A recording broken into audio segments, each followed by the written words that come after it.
dil men. Dap mge 3 jours pour ça ouais, nous pas rendre mon bon message non. Papa va con. Et faut me. En tout cas, gat vale misè pou nèg pase pou gonti femme non pays papa. Oh. Kene men sa ge la. A gen men. Anu la nou. Va ba jom wo men. Anu la men. Sofe. Ba go gousa mwen ka fe it nan pays ya frem. Ba sa fe papa nèg pa ka même gonti femme pour l'occuper non. Ba mda de matin la mwen ba am levi frem. Dim kon sa o Jean Louis la o nou trop nan kay la. La oblige ay bay ti frem nan Ophelina. Comment ça men? Yo kon met garçon nan Ophelina men.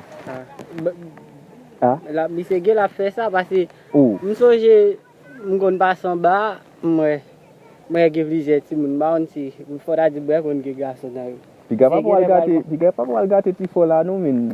Mba yon tade yo met garçon nan Ophelina nou men. Comment gate ya men? Ophelina e pou femme li fet men. Pour femme. Oui. C'est pas le cas de pays.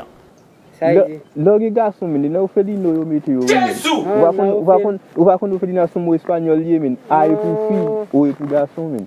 Ou konen ba tellement bay nan bay espagnol la.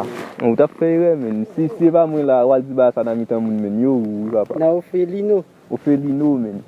Debo aplik garçon nan Ophelino men.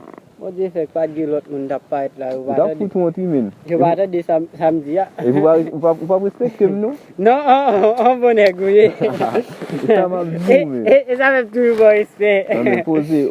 Peut-être papa al di ba sa encore. Avec pas. Yo, ou met al di papa ça tout. Faut mal parler ça ici. Di papa ina Ophelino pour mettre Ophelino pour mettre petit frère là. Ya men.